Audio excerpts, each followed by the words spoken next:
Making sure. I'm Brent Leary. I'm Paul Greenberg. We are the CRM Players. It is the first CRM Player of February 2026, which means we're in the year 18 now because we are officially crossed over if we're going on the date that you posted. No, 17. Players. 17 years. 17. This is the 17th year officially. 17 years. That's almost ridiculous. What about unofficially with that? Unofficially, we're at 45 years. But, you know. I'm bringing back, since I think last week we kind of touched on it, but I think now we are officially in the year 18 because you posted this. Yeah. January 26th to 2009. So we are officially, unofficially, whatever you want to say. Well, it's official. We're officially in the year 18. And we're also officially into the moment is Finn. Oh, wow. Whoa, what the hell? Simon Sinek. Mention Copenhagen. Come on, can you give some quotes to some important people? You know, like Eric Dickerson or somebody like that. That's right. That's right. Roman Gabriel. I have to tell you guys. I think you already know. I'm not into the what do you call it? Motivational speaker? Nah, I'm not either. Not into this. I will say Simon Sinek is smarter than most of them, but he's cynical. You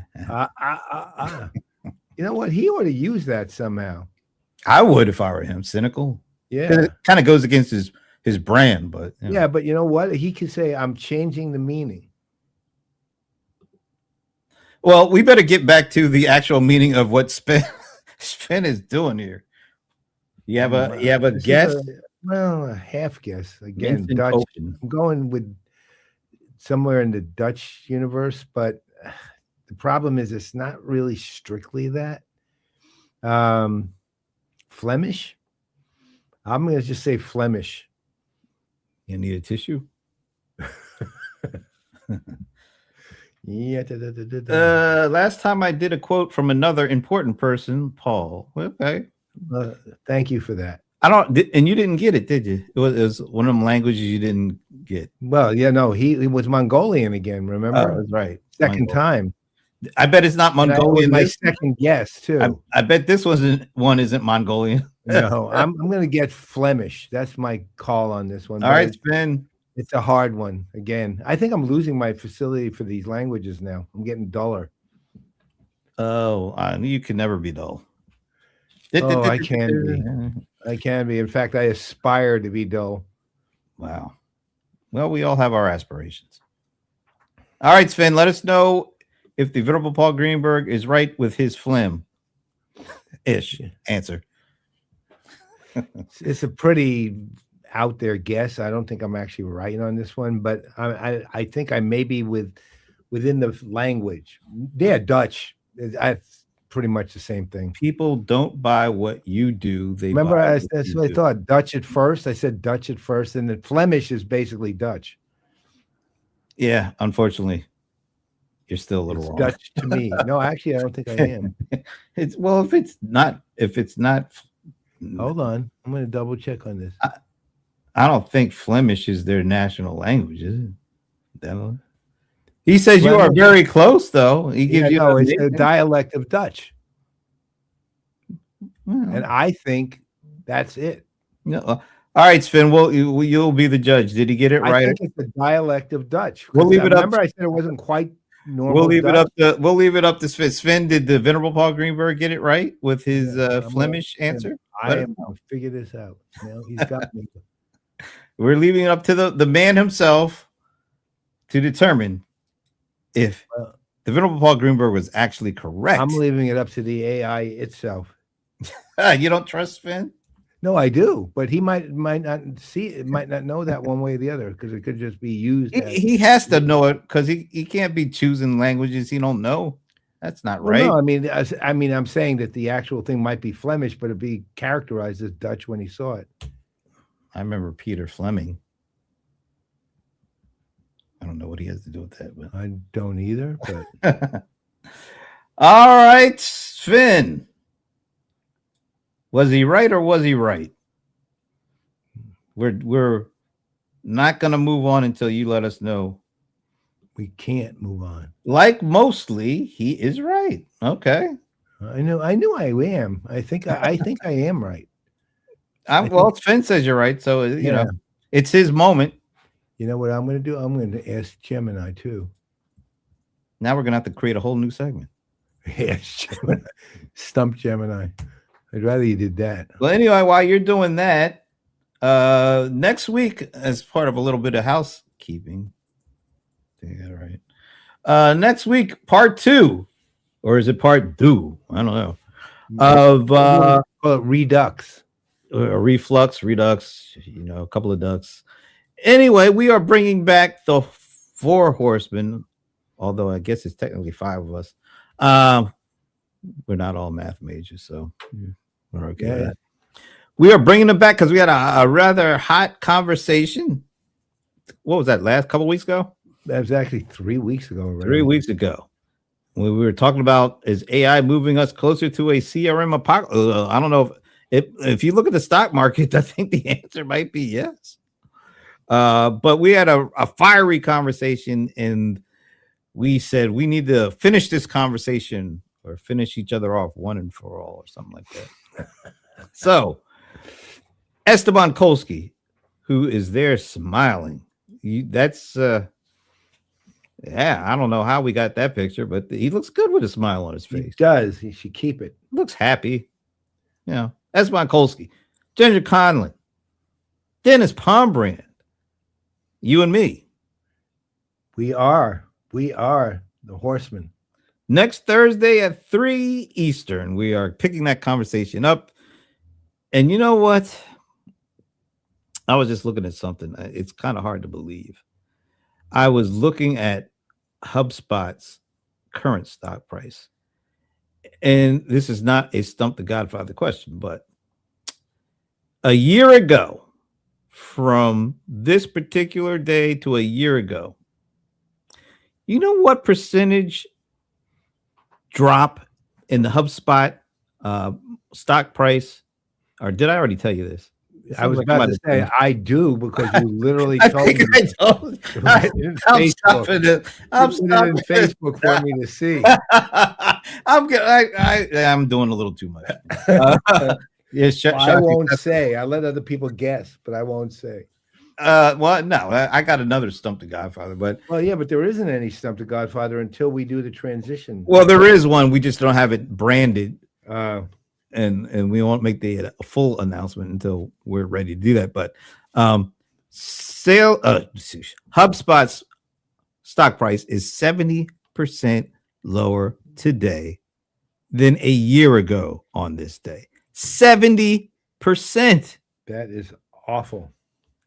I think that's about the worst one. Now there are other. I think Salesforce is down about 50%, and a few others are down there. I think ServiceNow is around 45%. These are huge names, huge in our neck of the woods, at least. And HubSpot 70% down. That is just. Well, luckily, personally, I have nothing invested in HubSpot, so. I mean, I don't either. Sorry for people who have, but yeah.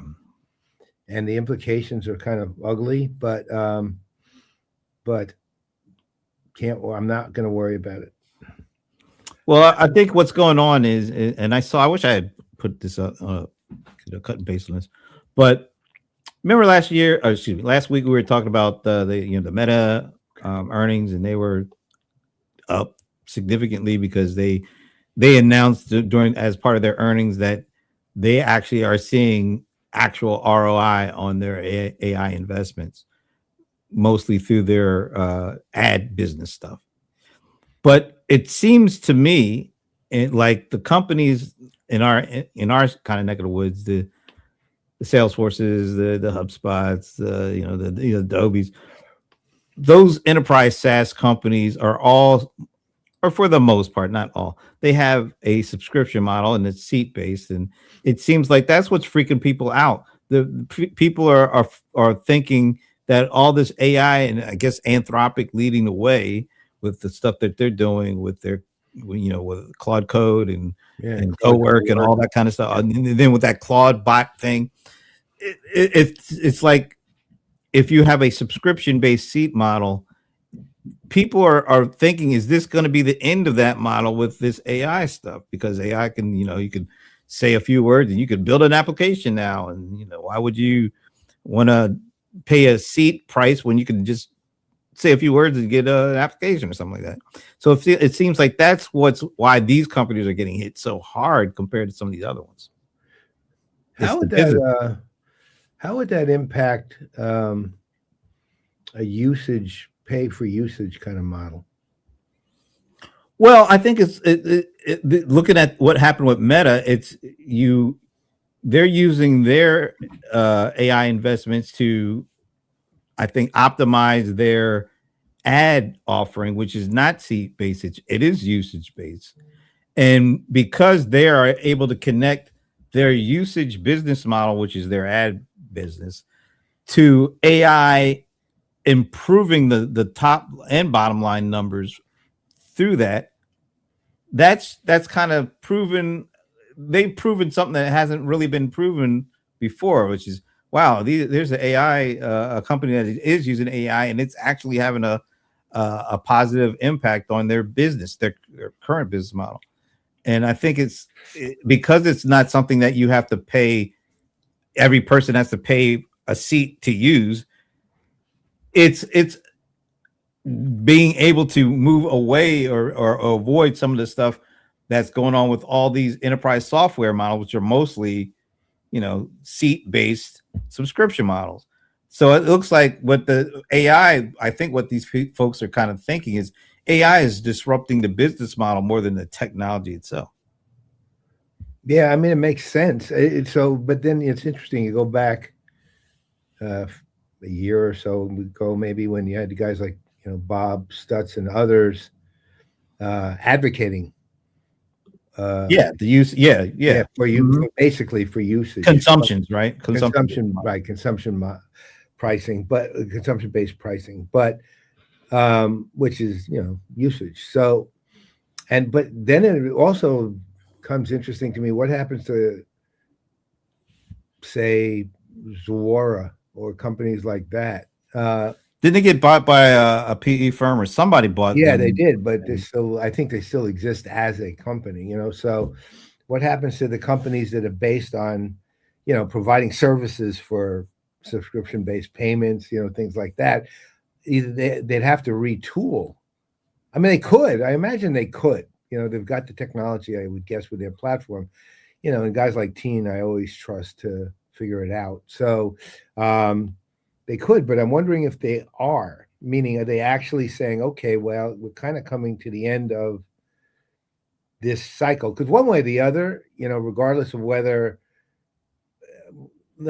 given what we're seeing, but also, and there's still obviously a ton of companies using subscription-based pricing or paying for it. But we're still obviously on the tail end of that model being a successful one. A lot of people equate it to just SaaS. I don't think it's just SaaS. SaaS that's not really well, because to me, SaaS is more than the pricing model. It's also how you access your technology, right? A cloud-based accessing of technology. And yes, subscriptions are part of it, but they're not the only part of it. So I would call it the end of subscription. And again, I'm not saying it is. I'm just saying I think it's coming to, though, a transition. Yeah, basically the end of that cycle where it was the thing you did, and now it might be moving toward that consumption-based pricing. I mean, because if you look at Claude, I know this. I pay $200 a year, and I get I don't know, it's per session, I think. I think that they reset sessions 2 or 3 times a day. I get 193,000 tokens. So that's 100% consumption based, right? I'm buying usage, right? Mhm. I'm buying in advance. I'm not paying according to my actual usage. I could, meaning if I wanted to, I could either pay for a larger thing, or I can pay extra when I run out of tokens for a session. They bring up what happens. You see a screen saying, "You want to continue this now? You can buy this way. You can buy this way." I usually just wait till it resets, because it's like 4 hours, 3 or 4 hours. But that's really it's both interesting and annoying at the same time. But would you say it would be more wiser for them to say to me, let's say, just any or a company, hi, we will charge you according to what you've actually used, like an electricity Yeah, a charge. utility basically. Yeah, utility. Basically, treat it as Mhm. utility, or treat it as prepay consumption. Well, you know what's going? It seems like uh, something that I remember talking about sometime last year. I guess when the Apple, the new M4 Mac Minis were coming out, and then when the M4 Mac MacBook Pros, and I guess the Mac, just the Mac. What do they call that thing? It's not the Mac Mini. It's just the The Mac. which Mac Studio. Yeah, that's it. The Mac Mac Studio. Studio. It was coming out, and it had I think it had the M4 Pro, because I don't think there's the M4 Max yet. So it's M4 Pro, and the top of the line one had like you could get it with 512 gigabytes of RAM, and of course it was the kind of RAM that it could, you could build it to be used in one spot. What do they call it? I can't remember, the throughput or something like that. But it got enough, not only enough RAM, but enough like Yeah, bandwidth, whatever they call that yeah. thing. So To, it's like it would be to DDR5 6000 as opposed to DDR5 yeah, but 3200. so you are seeing people actually buy these beefed up Mac Studios with all that RAM and be able to download the LLMs and run them locally. Jesus. And I looked at this because I was looking at this like, that's kind of interesting. But the minimum for, if you wanted to like be able to run like some of the bigger LLMs locally, you really had to get the 512 gig of RAM, which would run that Mac Studio to about $10,000. Yep.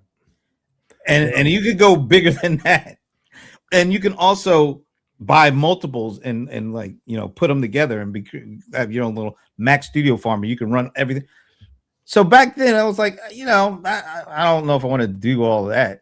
But apparently, how Apple's stock price has kind of come back, and they're Yep. doing pretty. It's not just the iPhones. People are actually starting to buy these things and run their LLMs locally. Well, you know what? Not stupid. It's like, here's another interesting thing that goes to NVIDIA. Very similar concept is behind it. What was that little thing they put out?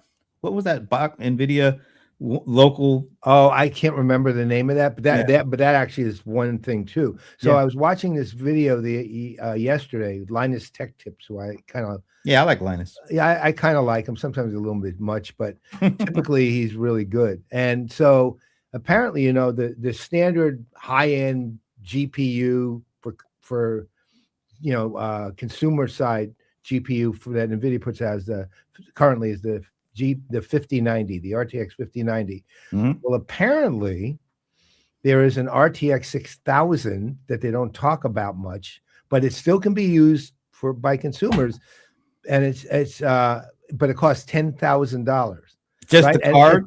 Just the card. And it's basically a consumer side, and it goes to the heart of what you're saying. It allows you to do all the things you would want to do with running Everything large language models locally, Yeah. right? But it apparently this $10,000 card is like a mini Blackwell, right? So, and it still fits in a standard PC. Wow. But that's what I'm saying. Nvidia, I think, has already figured that part to what you're talking about with why someone would buy 512 gigs of RAM. It's why they would also buy the RTX 6000, not for crypto mining, but actually to invest in high end usage in a local way of AI. And that's another interesting question, which is not one we often talk about, but which is running things locally versus the cloud, right? Too, like I know I'm learning that more from the home automation side because the platform I use is for local control, but it also has a cloud component for remote. You know, if you want, you pay $65 a year and you can remotely control the whole thing from the cloud. But these are designed for local control, right? Mm. And if you're starting to think of AI and local control, and that's what this is doing, because another thing I just noticed on this platform is all of a sudden there's all these videos showing up about integrating this platform with MCPs, and the one that keeps, and there's literally an integration designed that somebody built that you can integrate Claude Code or Claude AI or Claude Cowork. I mean, you literally choose between them and integrate them fully into this home automation platform. Yeah. So it becomes literally locally controlled, 100% AI use at the level that you were talking with the LLMs, Yep. right?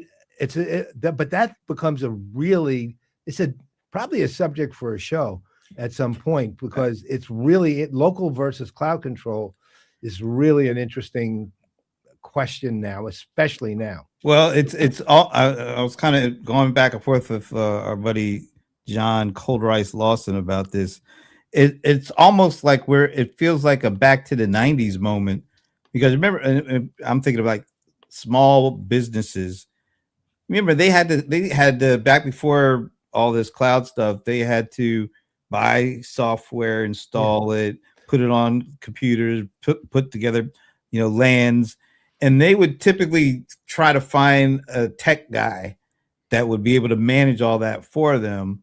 Or if they were big enough, they would bring them on as a full-time employee. Their main job was to maintain software, upload it, make sure the PCs are working, to make sure the LAN was working, and you would have all that was localized. And then when the cloud took off, and they didn't need to do that because they never really wanted to do that, but they had to do that. But then when the cloud took off, that all went away.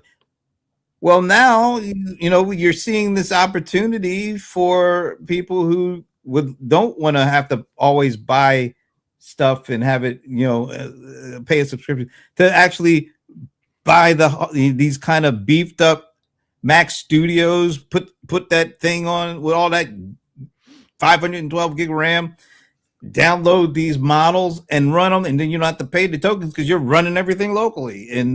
And you're seeing the beginnings of that kind of thing taking place, which is like we're going back to the 90s, because it might actually be less expensive at some point to do that. Well, that's the thing. I think one of the unexpected causes of that is basically, let's say this. I know when cloud first came around and everybody was looking at subscriptions, it seemed like it was more manageable to do it because the pricing was sort of reasonable relative to buying a license that was on premise, right? On premises, right? License. And it just seemed, but the upfront costs were also less, because you were running it through the cloud. So you weren't installing any huge hardware and other things. Well, unfortunately, the cloud providers jacked the prices so high that all of a sudden it became cheaper to spend the upfront money, set everything up, and start thinking locally again, because once it's local, the cost to you is minimal, right? But back then, you still had to pay for the license. Now that really is, I mean, you might still have some costs to do there, but not really for the most part. You're just not paying for the license anymore.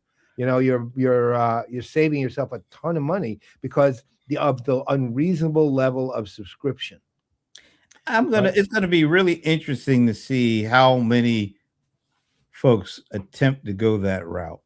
I mean, because there's a lot of complexity. I mean, there was complexity with the PC LAN, uh, installing software. You know, when back in the '90s, you're gonna have to deal with all the AI models and trying to keep up with all that stuff, and you're gonna need somebody who's gonna have to have a lot of knowledge if you're gonna try to do it locally, do everything locally. I don't know if it's gonna work or not, but it's interesting that there's that option now. I think you just made a really key point, the knowledge part. So, for example, again, I'm looking at it from the lens of home automation because I'm finding this out, and I think as we discussed briefly this morning, this is a gigantic industry. It is not a small industry. This is $147 billion industry with smart devices and the like, and we all use them. Everyone does, but the people who are not that technologically proficient tend to use cloud-based ones, right? Like an iPhone or something like that, right? Because they're simple and you know a lot of it's done for you. The local control, to your point, you really do have to be technically proficient, and even if you're a business or an individual, you have to have some knowledge of what it's going to take to run it locally. And I know, as I'm doing a lot of local control in this house now, how not simple it is. So, right, the question is, I'll say the break point will be when there is something simple that can be done, right, to allow it, right, to happen. Because again, it's always, as the mantra we've lived with our whole careers, which is, make it easy on the customer and they'll come to you, right? But if it's not that easy, they're not gonna. And sometimes you do things, you'll spend a little more money just so you don't have to do something, not because you really could save, because you wouldn't save, because you would, but you just don't want to do it, right? And I would say that's the bulk of, on the B2C side, at least, that's the bulk of it. Right. It's like, save me the trouble is really the slogan that every business should have. Save me the trouble, man, and you got me for life. All right. So before we bring our guest on, I want you to do a little promo for something that's coming up. That's okay. We're getting excited about this now. We were like heads down today on the. My head was like this. I wasn't really right. Well, I was heads down because my head's very heavy. It's like 40% of my body weight's in my head. So anyway, the conference is shaping up. Okay, attendance is starting to grow more and more. IRL 2026 right now is beginning to actually be kind of what we wanted IRL 2025 to be technically, which didn't quite work out, but the conference itself worked great. It was fantastic. But the actual technical side, the virtual experience this year is going to be really interesting. So if you can't actually physically make the conference, we highly recommend you'll go to a registration site, which we will post soon, that will allow you to register with Kaltura, who is going to be basically a platform is going to run the event and the streaming and the whole thing. In addition, we're lining up, the speakers are lining up. One of our newest speakers is Katrina Gazarian, who's basically going to speak on employee engagement. But if you ever have seen Katrina in action, she's not only really deeply knowledgeable around the world of employee engagement and human resources, but she's also really, really, let's say, energetic and funny, right? But her level, one of the things that made me just love her was when I first met her, I started looking at her work, and the depth of the playbooks she had on how to do this stuff was astounding. So you're going to get some of that at the conference, because she's our newest speaker. Jeff Gomez, who is, he's like a legend in Hollywood, really, I guess is the right term. He's the Disney guy. He's the, MGM guy. He's the guy that the world of movies and animation call on when they need narratives and stories. They talk to Jeff. Of course, Michael Wu, our AI god, and what is it called? Lifting the lid, right? Taking the lid off. Taking the lid off, whatever it's called. Taking the lid off with Michael Wu. He's a monthly discussion of AI, and you probably watched. You're always intriguing. Well, he's saying in a world of AI, what can we learn from the lunatics? Which is going to be really interesting. And in the meantime, the analysts are ready for the 2 analysts in a chair, great debates. And the chairs will be ready too. But if you're at the conference, that's up to you to populate those chairs. The chairs are going to be ready too. The chairs will be ready for you. Glad to hear that one. For you to put your rump on one, right? To join those 2 analysts in each of the 2 great debates. It's just a lot, really, and of course, you're leaving out Brohammer and the Cowboy are going to do. I was getting there. I'm going up I'm going from the end up. Oh, okay, the end up.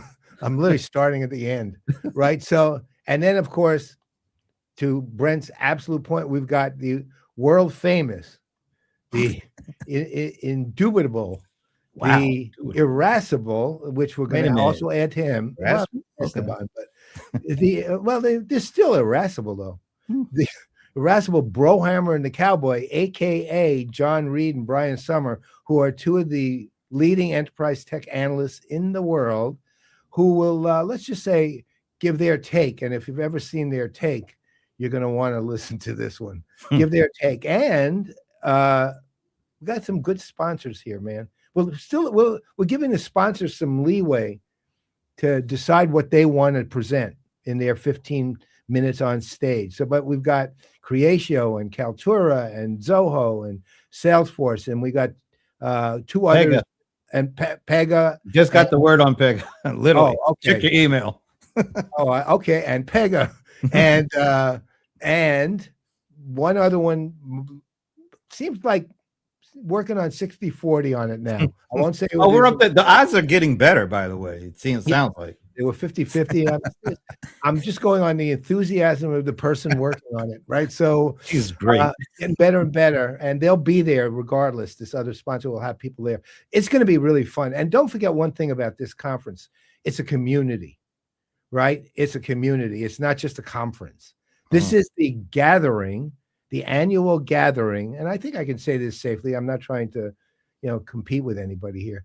This is the annual gathering of the CRM, CX, customer engagement, customer facing, really, business tech community, right? And it's there's a lot of people who know a lot of people here, and they've known each other for years. And this year we have an influx of a significant number of new people too, who are going to be given a chance. And one last thing before we move on to our guest. We are, as we always do, we are going to bring the ads. We're bringing the ads. In the community room, we're going to run a series of our shows.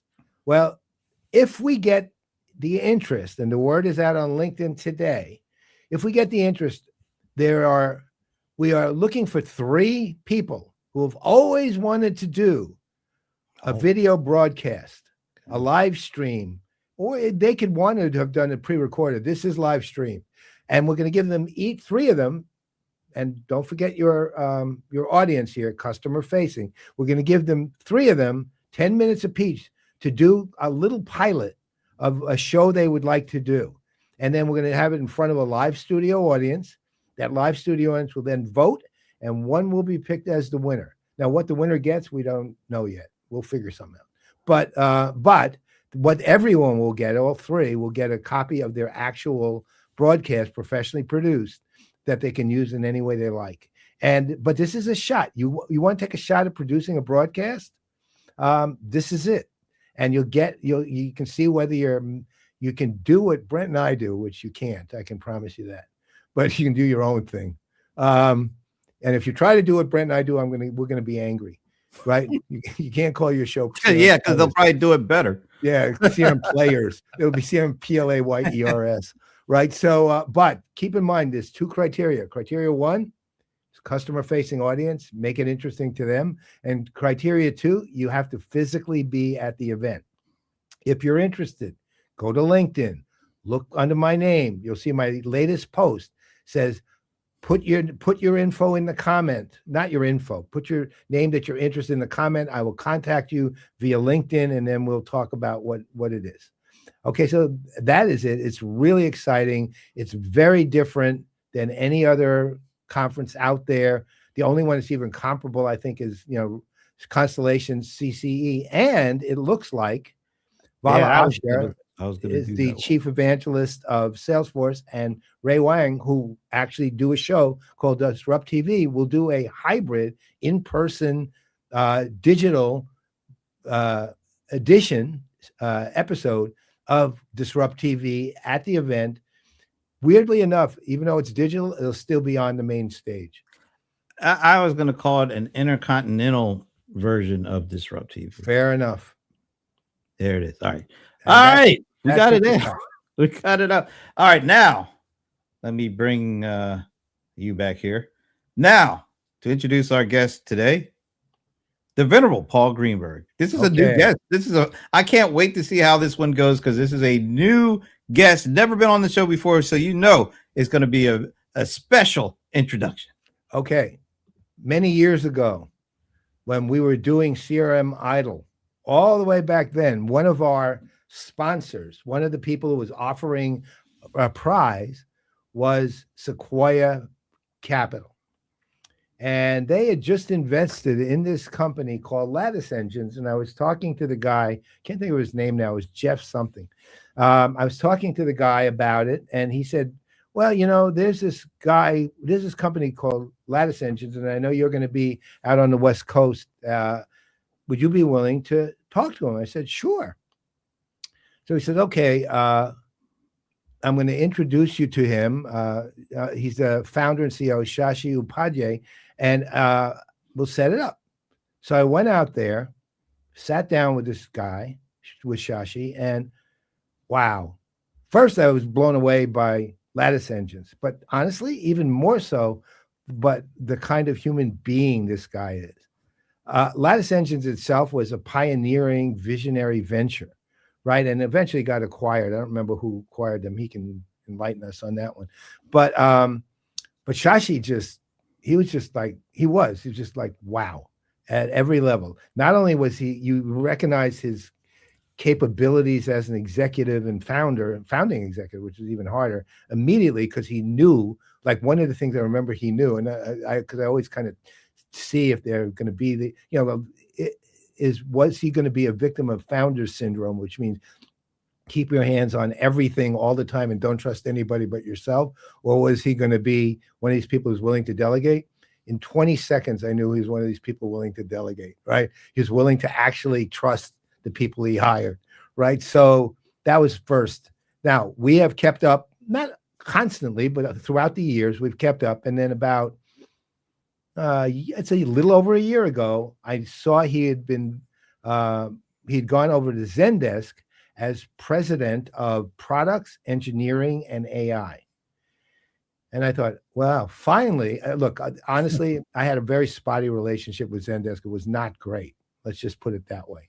But when he was there, when he was put into that position, all of a sudden, I liked Zendesk all that much more because he was there. That's how much I really think of this guy.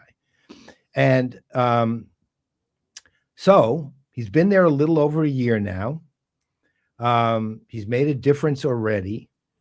And there is one other subject, which I'm not going to talk about right now, but we will talk about sometime toward the end of the show, that I'm going to bring up with him that's personal, because I'm interested in his current philosophy on this. And all I will say is, as I'm introducing him, the conversation started at Glory Days, and he'll know exactly what I'm talking about.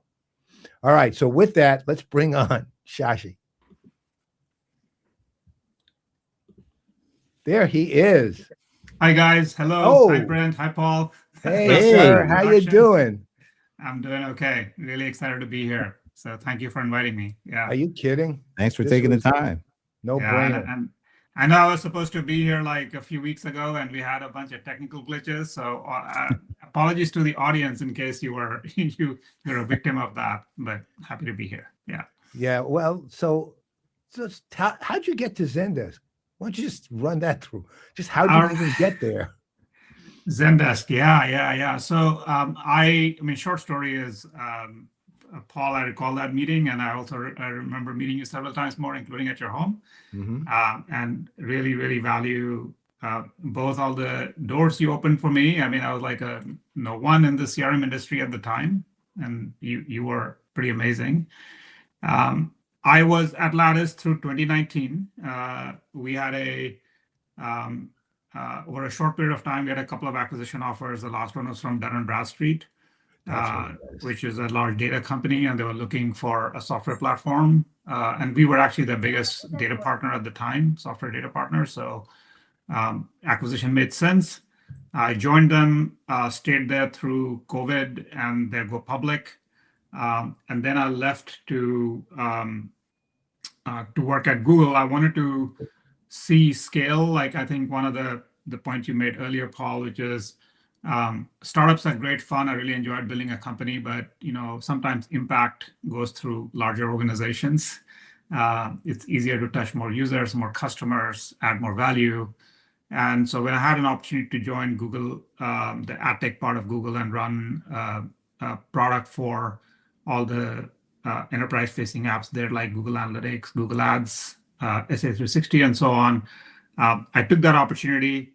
I was there for about 4 years, and I left in 2024 to change altitude again. So I kind of think of, like startups are like you're very close to the ground, and at Google you're like flying too high, and I wanted to be somewhere a little bit closer to action. And my original plan was actually to work with an investor to buy a company that was already sort of at scale, like not very large, but $50 to $100 million type company, and then grow it. Right, that was the goal. And as I was doing that, someone said, "Hey, like I know you're trying to take a company private, but they already exist this company called Zendesk, and they're looking for someone to run product engineering and AI." And my first response was no, and partly for some of the reasons Paul mentioned. I think the reputation, definitely in the late 20s, the reputation had taken a bit of a hit. But when I met the team and I met my current CEO, Tom, and the rest of the team, I felt like this is a group of people that I really liked. And for me, that's always been like a North Star, right? I mean, technology is technology, but people you spend time with is what defines everything. So I've been there for about 14 months. And what's exciting, that was the people side, but the real thing that I kind of saw coming was AI agents were going to be a big thing. And all software as a service companies, every CRM company has to transform around that, going from software to agents. And Zendesk was in very at the start of that journey, definitely not in the middle of the journey. So I thought that's a place I could add value. So that's why I joined. Yeah. So being at a company like Zendesk, and we've just been talking a lot about all the upheaval that seems to be going on around what AI is doing, and I think a lot of the upheaval is mostly on the financial side. Like we were just talking about HubSpot being down 70% year over year in terms of their stock price. And you can just take a list of the enterprise SaaS companies and see 30%, 40%, 50%, 70%. What do you think is going on currently? Because you're kind of among these companies too. What's your take on the current situation, and how does a company like Zendesk kind of navigate everything that's going on with this? Yeah, it's a great question. So I think there are 3 factors at play. So number one is it's kind of ironic. Zendesk went private sometime in October of 22. And ChatGPT came out literally a few weeks later, right? So good timing there. I don't know, but I suspect that the go private plan had not anticipated that. so it was a shock. It was a shock to the system, of course. I mean, shock to the entire, especially support is very amenable, right? Because it's text based for the most part. And a lot of the problems around like multi-turn conversation, understanding the intent of the user, right? Like a lot of these things are ideal for support. And so that was the first shock to the system. And the answer became pretty clear very quickly, which is a lot of stuff, in our estimate, by the way, I mean, at Zendesk, one of the things we did is we looked at almost 1 billion tickets over time and analyzed it and Jeez. came to the conclusion that 65-70% of tickets are very low value add, right? Like this is something a customer could have done if they had found the right link, the right article, the right whatever. And maybe 25 to 30% actually value add. It helps you improve the relationship with the customer, leads to like better engagement, better alignment, etc. So that first 65% is all going to AI driven systems, right? And that's sort of been the general direction of the company. Now, sometime in November of last year, right, a second thing emerged, and I think it's actually an even bigger shock to the system than the first one, and that is this task. I mean, so Cloud Code is the one that led it, but it's sort of coming everywhere, which is the long running coding agents, right? So agents that can literally run for hours and hours.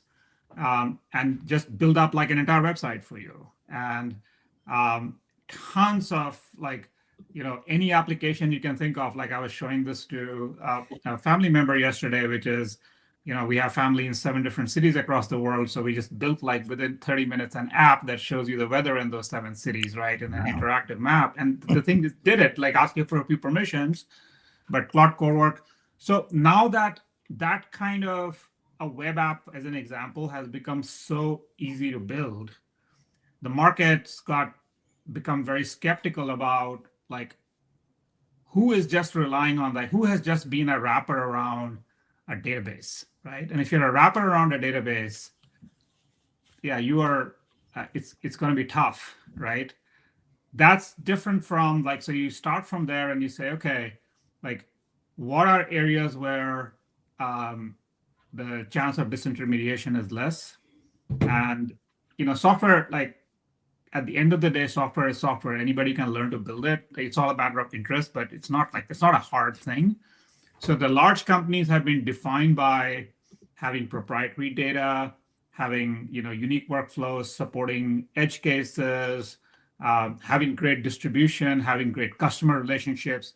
So some of these software things around brand and trust, and the harder things around industry knowledge, those become much more important when the price of the cost of the software itself is kind of going down to zero. So I think that is the swirl we are in.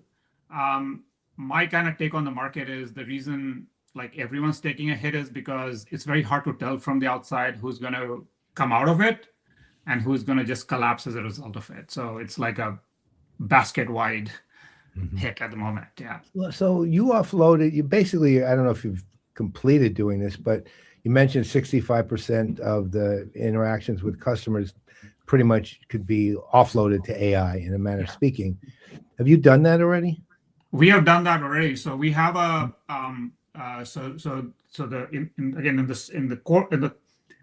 context of service, right? So service is when someone has a problem and they're reaching out to you, right? So not sales, not marketing, but in service. We have AI agents today. We have an AI agent today, which can take, it's like the first thing that a user would interact with. They can do it through any channel. They can do it by voice or email or text or WhatsApp or even ChatGPT, right? You can like invoke it from there. Once they go in, it just feels like a conversation. You can actually like talk to it, tell it your problem.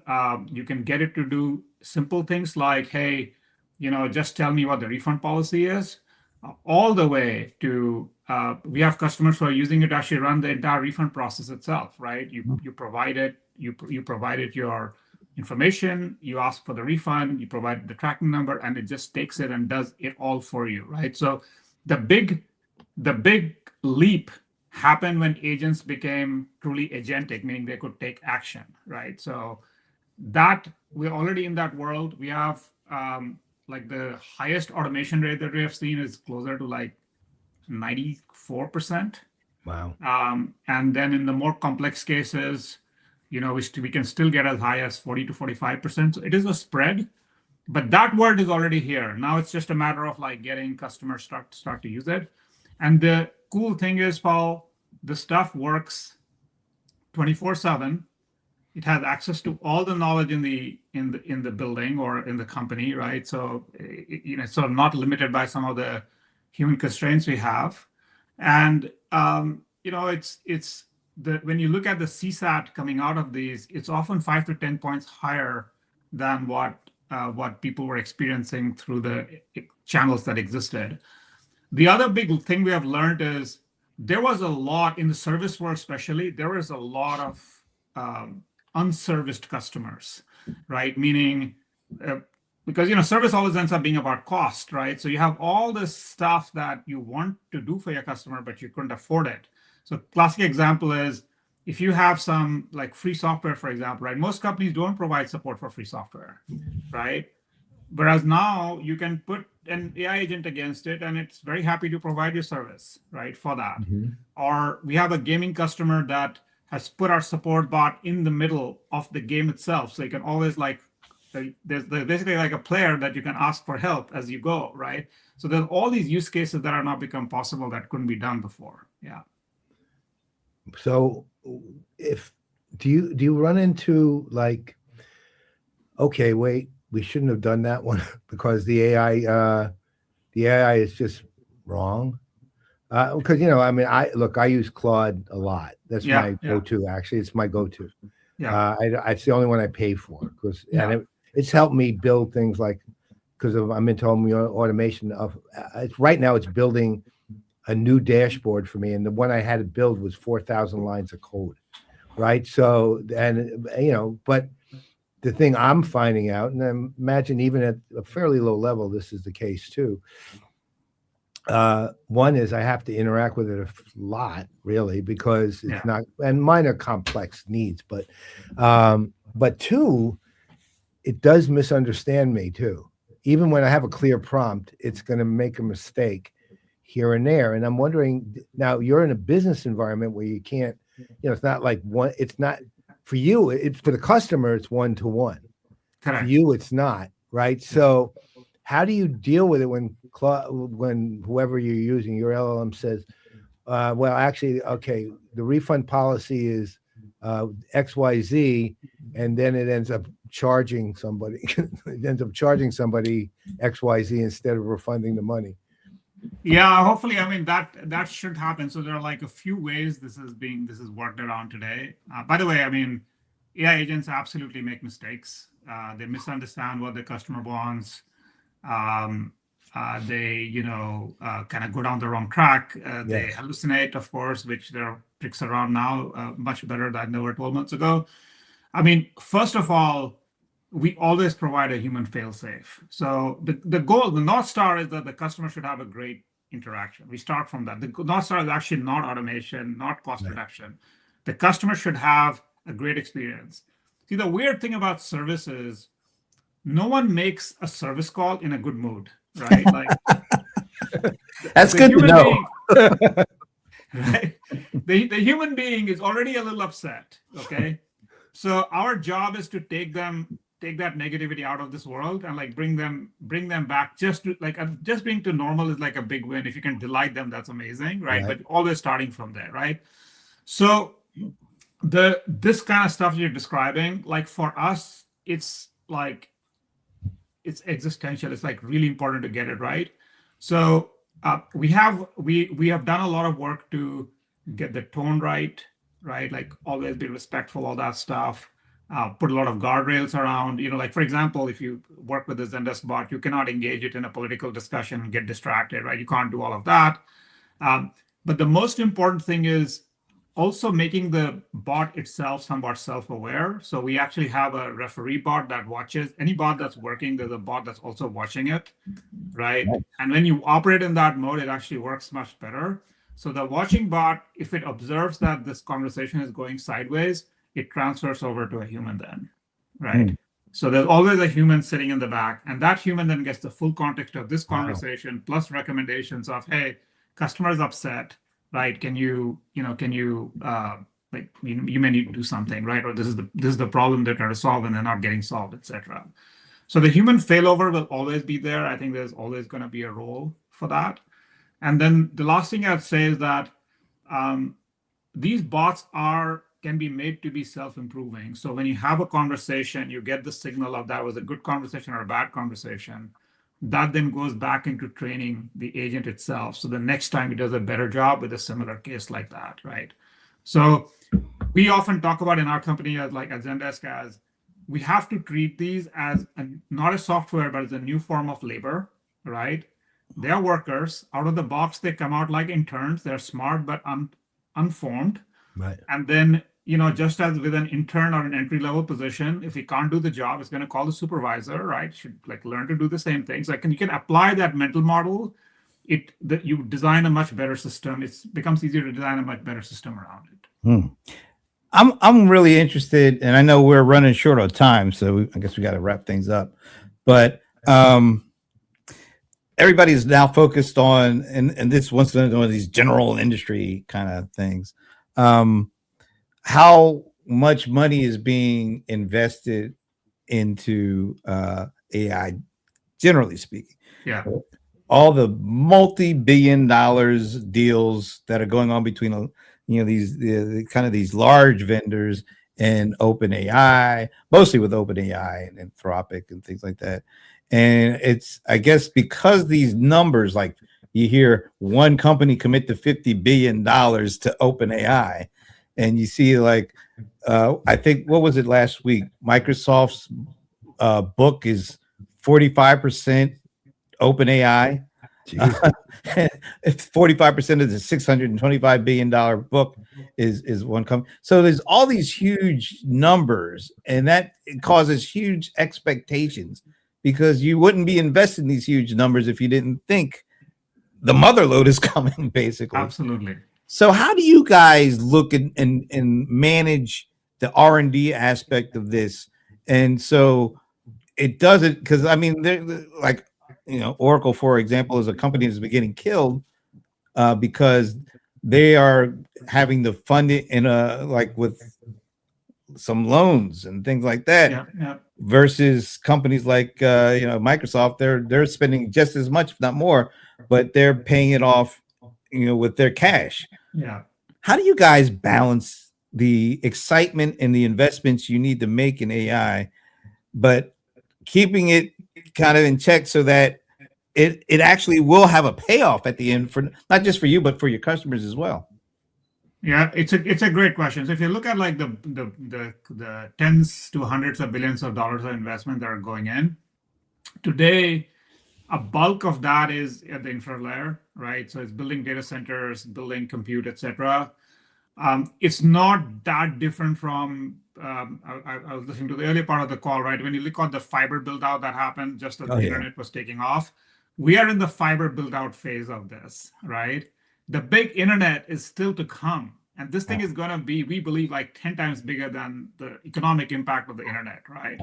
So, and one way you can tell is every single piece of equipment that has gone into the ground so far, like chips from 6-7 years ago, which is well past the depreciation period, are still in use because the demand is so high. Like there's really not been anything like this before.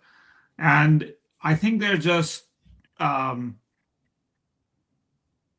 would argue that we're not investing enough. Wow. That's a Yeah. huge statement. Yeah. All right. So one last thing. So you remember glory days and that conversation we had on tipping, right? So why don't you talk a little bit about how you think about it these days? Because it's really, it actually is, it's becoming more interestingly meaningful by the way we're still seeing a lot of, let's say, the hospitality industry being treated. Yeah. So fill people in a little bit on that whole thing. I mean, it's a probably a slightly embarrassing story. So if you see me turning a bit pink, I'll confess to being a ridiculously heavy tipper. and Paul and I share this, Yes. and this was true when I was a graduate student making $10,000 a year, and it's sort of stayed true. And frankly, it's always been a way for me to kind of acknowledge that we are very privileged to be doing things we love doing. And a lot of times people are in jobs that they don't love doing, and they do it all the same with a smile and put up great service. So, in a perfect world, everybody got a great wage and had a great life, but this is just a way of expressing thanks. So that hasn't changed. And by the way, Paul, I mean, nowadays, of course, tipping is everywhere. Again, like in a perfect world, people just got great wages, but I tip at every opportunity I get. Yeah. Still. I remember we were talking about that a few months ago, actually, about the fact that you even tip people who aren't serving you particularly. Right. Yeah. Right. I do the same thing. We do Yeah. the same thing. Yeah. Just because you like the person. It's maybe it puts them in a good mood. I mean, that's like I talk to my team. Our job is to put people in a good mood, right? That's our job. That's perfect. And especially in service, that's really important. Marketing, sales are different, but in service, that's really important. Yeah. By the way, Tim, Zach, I'm guessing he works with you. he says we listen to our amazing customers. So that's part of the secret sauce, which shouldn't be a secret at all. But sometimes it feels like some companies don't really understand that part of it. We do our best. Yeah. Well, with you there, I know the company's going to do its best always. You're always so kind. Thank you so much. But you know what? I'm also right. I appreciate the encouragement. I really do. It means a lot. You're an amazing guy, Shashi. Thank you. And thank you for being here today. Really. Of course. Absolutely. Anytime. Really appreciate it. Thank you. Are we going to ask the question since, Yeah, I guess. Yeah, I guess it's back on the table now, isn't it? It is, unfortunately. But all right. Shashi, do you have a favorite NFL team? You're gonna hate me for this. It's the Seahawks. No. I don't like that answer right this moment, but it's not the wrong answer. It does sting a little bit there, Shashi. I'm not gonna lie, but I'm sorry. I used to really like their previous coach, and I've kind of not changed my affiliation since. But you know what? The absolute wrong answer would have been the team you're playing in the Super Bowl. So I actually am a Seahawks fan for at least the next 3 or 4 days. Too. Or so. All right, we are fully aligned for the next three. The only wrong answer is the New England Patriots. You could say you didn't care one way or the other. You could literally say the Canton Bulldogs in 1938 was the last team you rooted for, and it wouldn't matter. The only wrong answer is New England Patriots. Yeah. So that would have been a real special trick too, since you were not born anywhere near that time period. But that's pretty good. But anyway, Shashi, thanks again for joining us. Hopefully, this will not be the last time you're able to join us. So, well, now that you passed the test, it definitely won't be the last time. Yeah. Call me anytime. I'll be happy to be here. Thank you so much, guys. And thank you. Weren't you going to invite him to something? Well, I think we already talked about him. We coming talked about that. Yes. Okay. We're working through the dates. Yeah. Okay. It's all being worked on. Awesome. So on behalf of Shashi, I'm Brent Leary.